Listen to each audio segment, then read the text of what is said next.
Hi అందరికీ. చిలిపి మగుడు అల్లరి పెళ్ళాం సిరీస్కి వెల్కమ్. సిరీస్ రచయిత శ్రీ విజయదుర్గ, వాయిస్ ఓవర్ శ్రీ విజయదుర్గ. ఇక సిరీస్లోకి వెళ్ళిపోదామా? పెళ్ళంటేనే వద్దు అనుకున్న అనన్య ఉజ్వల్తో ముడుముళ్ళు వేయించుకొని తన పుట్టింటిని వదిలి అత్తవారింటికి ప్రయాణం మొదలుపెట్టింది. కారులో కూర్చుని తనకి దూరమవుతున్న పుట్టింటి వైపు బెంగగా చూసింది. కారు ముందుకు కదిలిపోతుంటే బేలగా ఇంటివైపే చూస్తూ ఉండిపోయింది. ఉజ్వల్ అనన్య పరిస్థితి అర్థం చేసుకుని తన భుజం చుట్టూ చేయి వేసి, ఏం కాదులేరా, ఎందుకంత బెంగ, నేను లేను అన్నాడు. అనన్య ఉజ్వల్ వైపు చూసి బలవంతంగా చిన్న నవ్వు నవ్వి తలదించుకుని కూర్చుంది. శ్యామల అనన్యను మామూలు చేయాలనే ఉద్దేశంతో, ఒరే తమ్ముడు, నాకు నిద్ర వచ్చేస్తుందిరా బాబు, నేను పడుకోవాలి అని అంది. ముందు కూర్చున్న ప్రశాంత్, అవునరా బ్రాహ్మర్ది, మీ అక్క 10 దాటాక మేలుకొని ఉండడం ఇదే మొదటిసారి కాబోలు. నీ పెళ్ళి కాబట్టి తప్పదని ఉంది, కానీ లేదంటే ఆ పందిట్లోనే ఏదో ఒక మూల ఆ చీర చింగును పరుచుకుని నిద్రపోయేది అని అన్నాడు. ప్రశాంత్ మాటలకి అనన్య కిసుక్కున నవ్వింది. ఉజ్వల్ కూడా, అవును బావా, నేను ఆ విషయమేమే గమనించలేదు. అక్కకి 10 దాటాక నిద్ర ఆపడం చాలా కష్టం. థ్యాంక్స్ అక్క, నా కోసం నీ నిద్రను కూడా త్యాగం చేశావు అని అన్నాడు. పోరా, మీ అందరికీ నవ్వులాటగా ఉంది, ఇంకా నా వల్ల కాదు, ఇప్పటికే టైం 2 దాటేసింది, నేను నిద్రపోతున్నా అంటూ శ్యామల కళ్ళు మూసుకుని పడుకున్న 2 నిమిషాలకే చిన్నగా గురక శబ్దం వచ్చేటప్పటికి అనన్య ఆశ్చర్యంగా ఆమె వైపు చూసింది. ఉజ్వల్ అనన్య మొహం వైపు చూసి, ఏంటి ఆశ్చర్యపోతున్నావు, మేము కావాలని జోక్ చేస్తున్నాము అనుకున్నావా? మా అక్క అంతే, 10 వరకు ఎంత చలాకీగా అయినా తిరుగుతూ ఎంత పనైనా చేస్తుంది.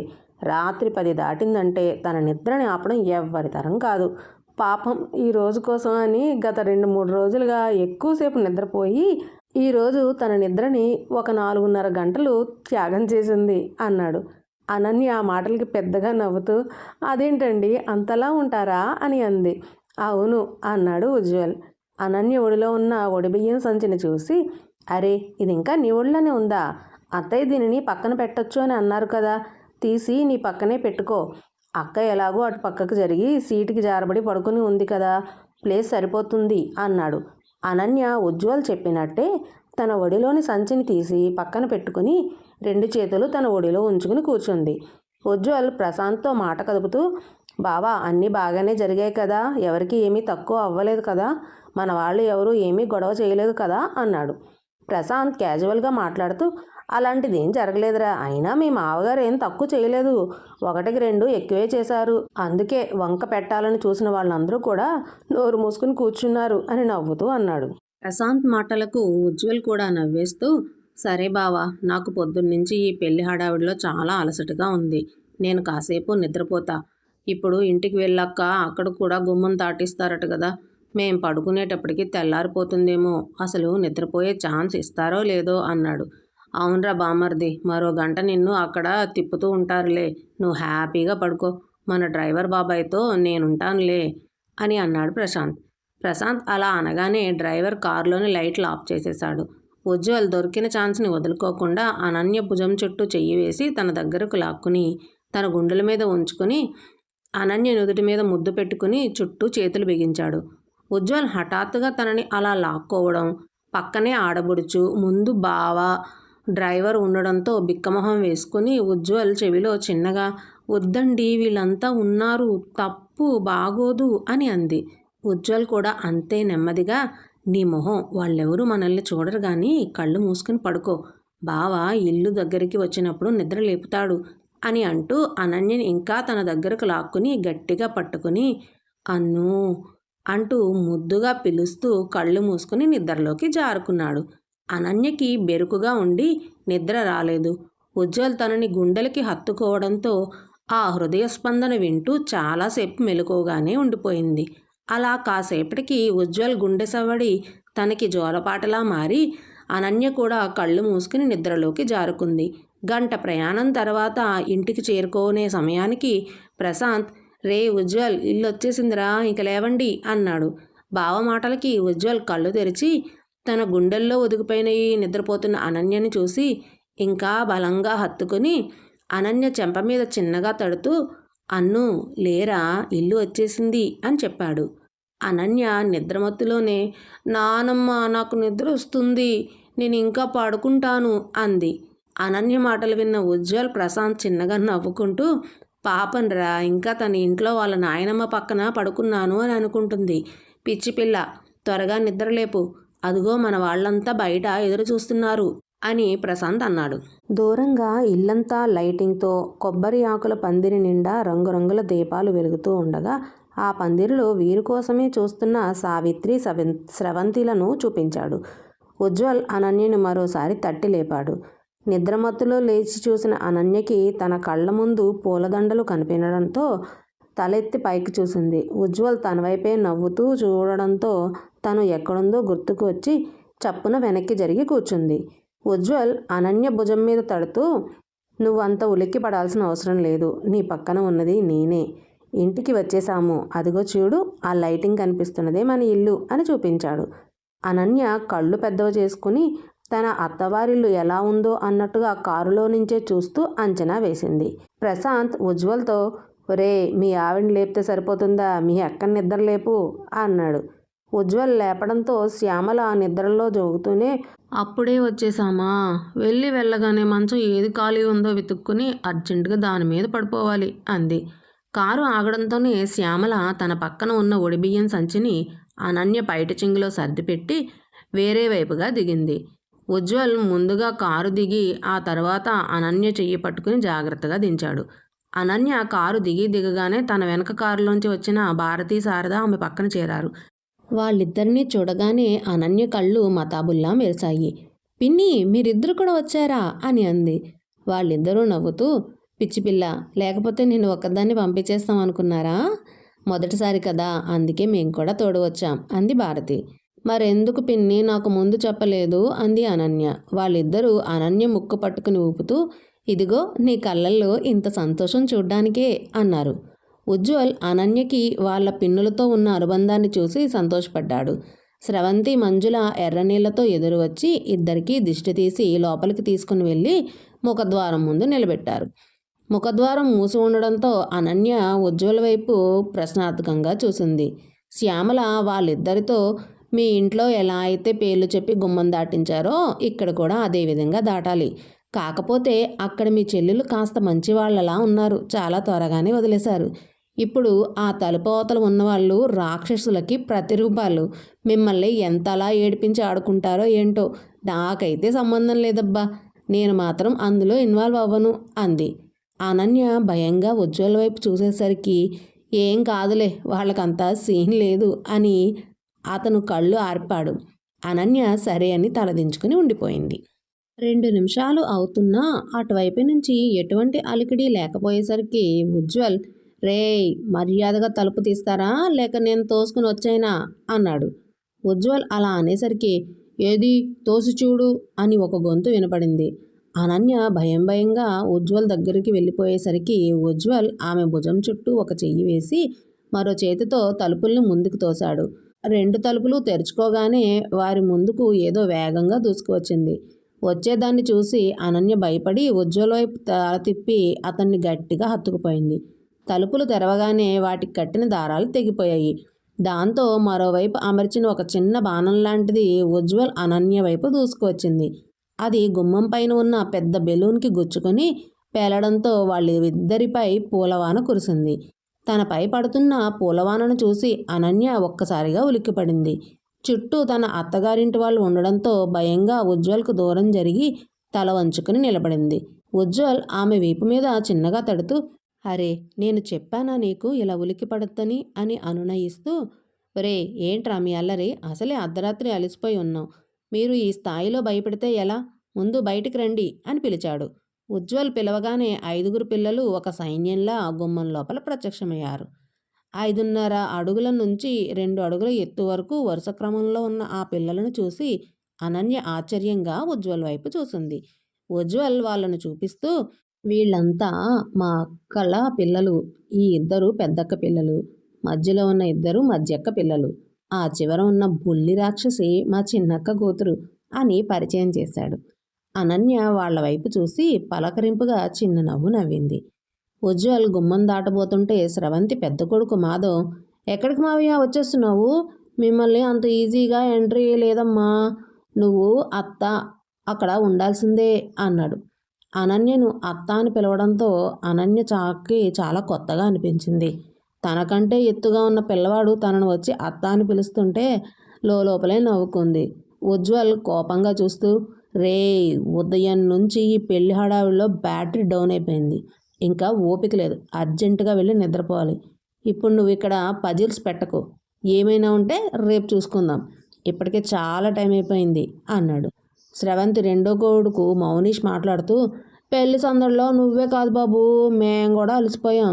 నువ్వేంటి చక్కగా మేకప్ వేసుకుని డ్రెస్ నలగకుండా ఒక దగ్గర కూర్చున్నావు. కానీ మాకు తాతయ్య బాగా పని పెట్టాడు. నీకంటే ఎక్కువ మేమే కష్టపడ్డాం. కాబట్టి ఇప్పుడు నువ్వు మా మాట వినాల్సిందే అన్నాడు. ఉజ్వల్, అనన్య ఒకరి ముఖం ఒకరు చూసుకుని చిన్నగా నవ్వుకున్నారు. శ్యామల కొడుకు యశ్వంత్ మాట్లాడుతూ, అవును మావయ్య, మేము ఏది చెప్తే అది నువ్వు చెయ్యాలి అన్నాడు. ఉజ్వల్ తన చేతితో తన తలను చిన్నగా కొట్టుకుని, రే బండం, ఆఖరికి నువ్వు కూడానా అన్నాడు. యశ్వంత్ నడుం మీద చేతులు పెట్టుకుని, ఎవరు మావయ్య బొండం? నేను బొండం కాదు, నా పేరు యశ్వంత్ అన్నాడు. ఉజ్వల్ నవ్వేస్తూ, అవునరా బాబు, నీ పేరు బొండం యశ్వంత్ కదా, మర్చిపోయాను. ఇంక చాలురా మీ పజిల్స్, మాకు ఓపిక లేదు అంటూ గుమ్మానికి జారబడ్డాడు. శ్యామల రెండో కొడుకు సాకేత్ యశ్వంత్కు వెనక్కి నెట్టి ముందుకు వచ్చి, మాటలు సరిగా రాకపోయినా సరే మావయ్య, అత్త నువ్వు మీ ఇద్దరిలో ఎవరో ఒక్కరు మాత్రమే గుమ్మం దాటి యువతలకు అడుగు పెట్టాలి అన్నాడు. అక్కడ ఉన్న పెద్దవాళ్ళంతా సాకేత్ని తిడుతూ, రే బుడ్డోడా, నోరు మూసుకునుండు, చిన్న పిల్లలు కదా అని వదిలేస్తే నోటికి ఎంత వస్తే అంత మాట్లాడతారా అని కోపడ్డారు. సాకేత్ భయపడిపోయి యశ్వంత్ వెనక దాక్కున్నాడు. మాధవ్ మాట్లాడుతూ, అబ్బా మీరు కాస్త కామ్గా ఉండండి, జరిగేది మాత్రమే చూడండి. మావయ్య, నీకు అర్థమైందా?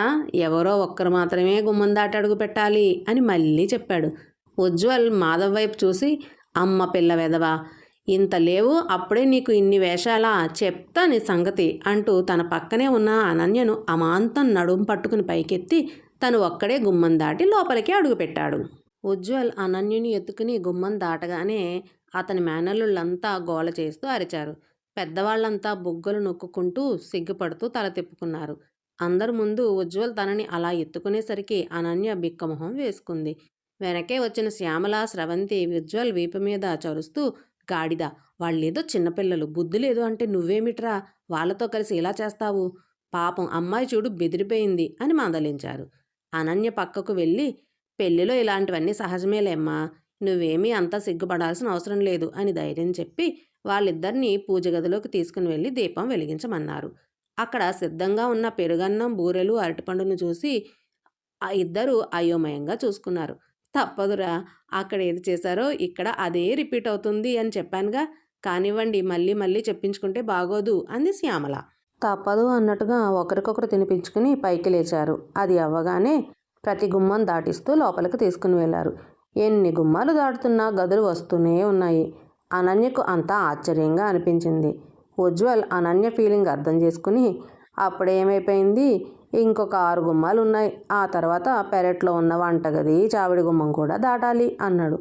అమ్మో, అన్ని గదులు ఉన్నాయా అంది అనన్య. ఉజ్వల్ నవ్వుతూ, గదులు తక్కువే కానీ వాటికి ఉన్న గుమ్మాలు ఎక్కువ. ఒక్కో గదికి 3 ఎంట్రన్స్. మనం ఈ గదిలోకి రావడం ఇది 3వసారి. బొంగరంలా అక్కడే తిరుగుతున్నాం అన్నాడు. అన్ని గుమ్మాలు దాటాక తిరిగి హాల్లోకి వచ్చారు. అనన్య పైట చింకులో ఉన్న ఒడిబియ్యాన్ని స్రవంతి అందుకుని దేవుడి గదిలో పెట్టింది. అంతసేపు ఆ బరువు మోయడంతో అనన్య చేతులు నొప్పి పుట్టాయి. సావిత్రి గారు ఉజ్వల్ మెడలో ఉన్న పైపంచను తీసి అనన్య చేతికి ఇస్తూ, రేపు సత్యనారాయణ వ్రతానికి ఈ బ్రహ్మముడి ఇలాగే ఉంచాలి, అందుకే ఇప్పుడు విప్పడం లేదు. ఈ పైపంచను నీ కండువాను జాగ్రత్తగా ఉంచు అని చెప్పారు. ఉజ్వల్ డ్రెస్ మార్చుకుని వచ్చేసరికి అనన్య ఇంకా హాల్లోనే కూర్చుని ఉంది. అతని దగ్గరకు వెళ్ళి, ఆ రూమ్లో మీకు అన్నీ అరేంజ్ చేశారు, పిన్ని వాళ్ళు ఉన్నారు కాబట్టి కొత్త అని భయపడకుండా ఉండు అని చెప్పి శారదా, భారతులకు అనన్యను అప్పగించి గదిలోకి పంపాడు. స్రవంతి, మంజుల ఉజ్వల్ని ఆట పట్టిస్తూ పెదవి విరిచారు. పాపం చిన్నపిల్ల భయపడుతుంది, అందుకే కాస్త ధైర్యం చెప్పాను. మీరు లోపలికి వెళ్ళి వాళ్ళకి ఏమైనా కావాలేమో చూడండి అని పంపించేశాడు ఉజ్వల్. ఆ రాత్రికి అంతా సర్దుకుని పడుకున్నారు. తెల్లవారుజామునే పడుకోవడంతో 7 దాటినా ఎవ్వరూ లేవలేదు. సావిత్రి, స్రవంతి మాత్రం లేచి వ్రతం ఏర్పాట్లు మొదలుపెట్టారు. 7:30 సమయంలో మెలకు వచ్చిన శారద, భారతి అనన్యను నిద్రలేపారు. నిద్ర సరిపోక అనన్య నేనింకా పడుకుంటాను అని మారం చేసింది. భారతి బుజ్జగిస్తూ, నా బంగారు తల్లి కదా, ఇప్పుడు నువ్వు అత్తగారింట్లో ఉన్నావు. మొదటి రోజే ఇలా ఎక్కువసేపు పడుకుంటే బాగోదు. పద, త్వరగా ఫ్రెష్ అయిపోతే చీర కట్టేస్తాను. వ్రతానికి హడావిడి మొదలవుతుంది అంది. అనన్య ఏడుపు మొహం పెట్టి, పెళ్ళంటే ఏంటో అనుకున్నాను. అస్సలు నిద్రపోవడానికి టైం సరిపోవట్లేదు. ఎప్పుడు ఏదో హడావిడి అంటూ భారతి భుజంపై తలవాల్చింది. భారతి, శారద ఇద్దరు అనన్యని చూసి నవ్వుతూ, ఇప్పుడేముంది, 2 రోజుల తర్వాత అసలు కష్టాలుంటాయి నీకు అని మనసులోనే అనుకున్నారు. పద పద, మీ అత్తగారు వాళ్ళు ఇప్పటికే లేచినట్టున్నారు. బయట శబ్దాలు వినిపిస్తున్నాయి అంటూ ఆ గదిలో ఉన్న 3 గుమ్మాల వైపు చూశారు. ఏ గుమ్మం నుంచి వెళ్ళాలో అర్థం కాక ముగ్గురు తలపట్టుకుని ఒకరు చూసుకుని నవ్వుకున్నారు. ఏదైతే అదయ్యింది అని ఏదో ఒక గుమ్మం తెరుచుకొని బయట పడిపోదాం పదండి అంటూ వారి మంచాలకి మరోవైపు ఉన్న గుమ్మాన్ని తెరిచి ఆ గది నుంచి బయటకు వచ్చారు. అందరూ నిద్రపోతూ ఉండడం వల్ల అప్పుడు ఎవరూ కనపడలేదు. అనన్యకు ఆ ఇల్లంతా చాలా కొత్తగా అనిపించింది. ఒకవైపుకు వచ్చేసరికి ఆ గదిలో ఒక పక్క అంతా ఇనుప ఊచలు ఉండి బయట అంతా కనిపిస్తుంది. అనన్య అక్కడికి వెళ్ళి నిలబడి బయట ఎలా ఉందో అని తొంగి తొంగి చూసింది. ఎటు చూసినా కొబ్బరి చెట్లు దట్టంగా కనిపిస్తున్నాయి. కింది వాకిలి అంతా గచ్చులా ఎంతో నీట్గా ఉంది.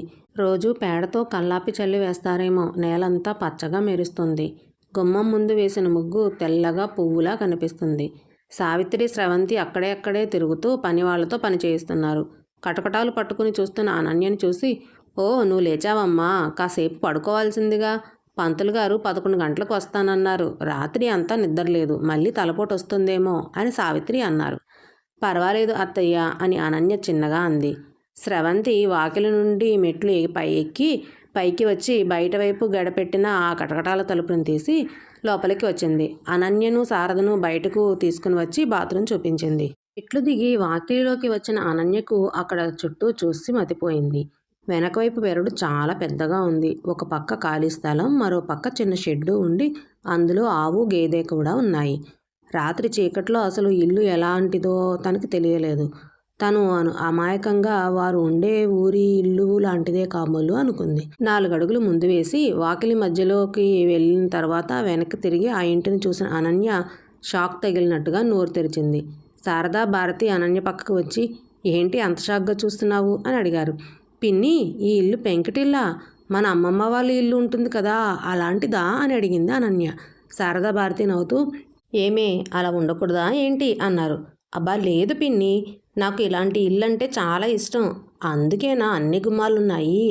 రాత్రి ఆ టెన్షన్లోనూ నిద్రమత్తులోనూ నేను సరిగ్గా గమనించలేదు అని సరదా పడుతూ చెప్పింది.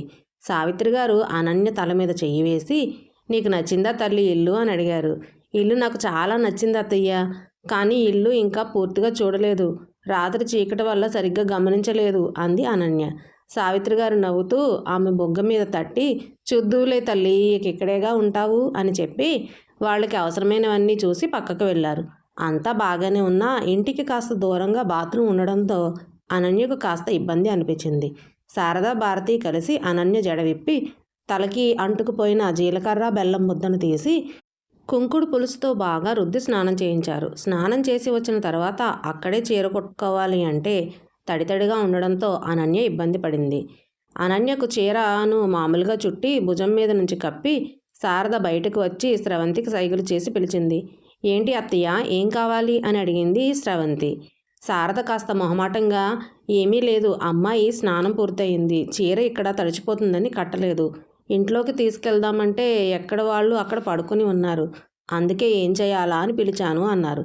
దానికి సావిత్రి నవ్వుతూ, అయ్యో దానికి ఏం పర్వాలేదండి, ఇదిగో ఈ పక్కన వంటగది ఉంది కదా, అందులోకి వెళ్ళండి, ఇప్పుడు అక్కడ ఎవరూ లేరు అని చెప్పింది. భారతి అనన్యను గబగబా వంటగదిలోకి తీసుకుని వెళ్ళి చీర కట్టేసి తిరిగి వాళ్ళ గదిలోకి తీసుకుని వెళ్ళారు. అప్పటికే సమయం 8 అవుతుండడంతో ఒక్కొక్కరుగా నిద్ర లేచారు. శారదా, భారతి కూడా తయారై అనన్యను అందంగా ముస్తాబు చేసి కూర్చోబెట్టారు. పిల్ల సైన్యం అంతా లేవడంతో గదిలో ఉన్న అనన్యను బయట హడావిడి వినిపించింది. ఉజ్వల్ ఇంకా నిద్రపోతూనే ఉండడంతో మాధవ్ ఉజ్వల్ దగ్గరికి వెళ్ళి చెవిలో నెమ్మదిగా, మావయ్య నిన్ను అత్తయ్య రమ్మని పిలుస్తుంది అన్నాడు. ఉజ్వల్ నిద్రమత్తులో ఊగుతూ ఎవర్రా అత్తయ్య అన్నాడు. మాధవ్ గట్టిగా నవ్వుతూ ఏంటి మావయ్య రాత్రి పెళ్లి చేసుకుని అప్పుడే అత్తయ్యని మర్చిపోయావా అన్నాడు. ఆ మాటకి ఉజ్వల్కి నిద్రమత్తు వదిలింది. లేచి కూర్చుని అవును కదా, నేను రాత్రి పెళ్లి చేసుకున్నాను కదరా, ఆ విషయం ఎలా మర్చిపోయాను అన్నాడు. ఏంటి మావయ్య ఇలాంటి చిన్న విషయాలే మర్చిపోతున్నావు, కాలేజీలో వాళ్ళకి ఏం పాఠాలు చెబుతున్నావు అని మాధవ్ ఆట పట్టించాడు. ఉజ్వల్ మాధవ్ నెత్తి మీద కొట్టి పాఠాలకు దీనికి సంబంధం ఏంట్రా, అందరూ లేచారా, టైం ఎంతయింది అని అడిగాడు.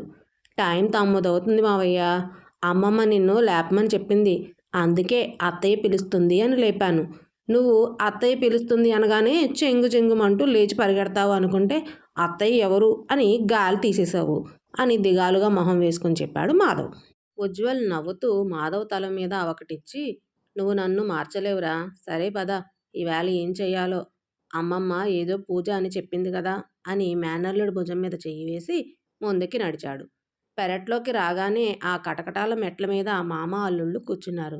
శ్యామల హడావిడిగా పనులు చేసుకుంటూ వచ్చి మెట్లకు అడ్డంగా కూర్చున్న ఇద్దరి నెత్తి మీద మొట్టికాయలు వేసి ఏంట్రా దారికి అడ్డంగా పనులు చేసుకొనివ్వకుండా అని కసిరింది.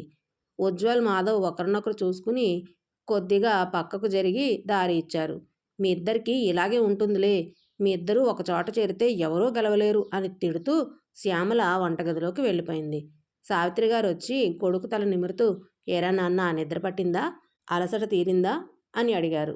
ఉజ్వల్ ఆమె భుజానికి తల అంచి పర్వాలేదమ్మా ఇప్పుడు బాగానే ఉంది, కానీ అమ్మ తలస్నానం చేయాలి, ఈ జిడ్డు వదలడం లేదు, తలంతా బంకగా ఉంది అన్నాడు. రాత్రి పెట్టుకున్న జీలకర్ర బెల్లం ముద్ద తల మీద అలాగే ఉండిపోయింది. సావిత్రి నవ్వుతూ నేను చేయిస్తానులేరా తలస్నానం, వెళ్ళి ముందు బ్రష్ చేసి రండి. వీడు లేచి గంటయింది, ఏం ఉద్ధరించాడో తెలియదు కానీ పళ్ళు తోముకోకుండా ఇల్లంతా తిరుగుతున్నాడు, మీ తాతకు తెలిస్తే పళ్ళు పీకి చేతులు పెడతారు అని మాధవిని తిట్టి కొడుకుకి బ్రష్ ఇచ్చి పంపించారు. ఉజ్వల్ బ్రష్ చేస్తూ పెరట్లో తిరుగుతూ ఇంతకీ ఈ పిల్ల లేచిందా, ఇంకా నిద్రపోతూనే ఉందా అని అనన్య గురించి ఆలోచించాడు. బ్రష్ చేయడం పూర్తి కాగానే సావిత్రి ఉజ్వల్కు కుంకుడు పులుసుతో తలస్నానం చేయించింది. ఉజ్వల్ శుభ్రంగా స్నానం చేసి కొత్త లుంగి కట్టుకుని తెల్లటి కట్ బనియన్ వేసుకుని టవల్తో తల రుద్దుకుంటూ మెట్లు ఎక్కి వచ్చేసరికి లోపలి గది నుంచి బయటికి వస్తున్న అనన్య ఉజ్వల్కి ఎదురుపడింది. అనన్య ఉజ్వల్ ఆ అవతారంలో చూసేసరికి ఆశ్చర్యంతో నోరు తెరిచింది. సిగ్గుతో తలదించేసుకుంది. ఉజ్వల్ కూడా అనన్య హఠాత్తుగా ఎదురవడంతో తడబడి టవల్ను భుజానికి అటు ఇటు కప్పుకుని వెర్రిగా నవ్వుతూ హాయ్ గుడ్ మార్నింగ్, అప్పుడే లేచావా, తయారైపోయావా అని పలకరించాడు. అనన్య తల వంచుకుని గుడ్ మార్నింగ్ అని పలకరించి తల ఊపింది. టిఫిన్ చేశావా అని అడిగాడు. లేదు అన్నట్టుగా తల ఊపింది. అనన్య కోసం పైకి వస్తున్న సావిత్రి కొడుకు కోడలు అక్కడ మాట్లాడుకోవడం చూసి ఒరేయ్ ఇక్కడేంట్రా మాటలు, నువ్వు లోపలికి వెళ్ళి బట్టలు వేసుకునిరా, టిఫిన్ పెడతాను అని కొడుకుని పంపించేసింది. నువ్వు రా తల్లి, కొద్దిగా టిఫిన్ తిందువు, పూజ ఎప్పటికి అవుతుందో ఏమో, మళ్ళీ నీరసం వస్తుంది అని అనన్యను డైనింగ్ టేబుల్ దగ్గరికి తీసుకుని వెళ్ళారు. ఉజ్వల్ తన గదిలోకి వెళ్తూ అనన్య వైపే వెనక్కి తిరిగి చూస్తూ ఆకుపచ్చని చీరలో ఆకుచాటున ఉన్న మామిడి పిందుల భలే అందంగా కనిపిస్తుంది అని మురిసిపోయాడు. తనని కల్లారా చూసుకోనివ్వకుండా తల్లి కసిరి గెంటేయడంతో మొహం ముడుచుకుని అనన్యనే చూస్తూ లోపలికి వెళ్ళాడు. ఉజ్వల్ అనన్య పెళ్లి బంధంతో ఒకటయ్యారు. అనన్య పుట్టింటిని వదిలి అత్తవారింట్లో అడుగుపెట్టింది. మొదటి రోజు ఎలా ఉంటుందో చూడాలి. సత్యనారాయణ వ్రతమట, మరి ఏ అడ్డంకులు లేకుండా జరుగుతాయా, లేదంటే పిల్ల సైన్యం ఏమైనా అడ్డంకులు పెడతారా, మరి వీటి గురించి తెలుసుకోవాలనుందా? మరి అలా అయితే మీరు నెక్స్ట్ ఎపిసోడ్ కోసం ఎదురు చూడాల్సిందే. ఎపిసోడ్ అప్డేట్ అయిన వెంటనే మీకు తెలియాలి అంటే ఎలా? అందుకే వెంటనే సబ్స్క్రైబ్ చేసి నన్ను ఫాలో అవ్వండి. స్టోరీకి లైక్ కొట్టండి, కామెంట్ చేయండి, నన్ను ఎంకరేజ్ చేయండి. ఓకే, మరి నెక్స్ట్ ఎపిసోడ్లో కలుసుకుందాం. బాయ్. చెప్పడం మర్చిపోయాను, రేపు ఈవినింగ్ లోపు మీకు బ్లూ క్వీన్ స్టోరీ ఒకటి అప్డేట్ చేస్తాను. అది short story, fully romantic and suspense thriller. ఈ స్టోరీ లాగా సాఫ్ట్గా అయితే ఉండదు, ఫుల్ ఆపోజిట్. సో ఖచ్చితంగా మీరు ఆ స్టోరీ విని ఎంకరేజ్ చేయండి. ఓకేనా? బాయ్.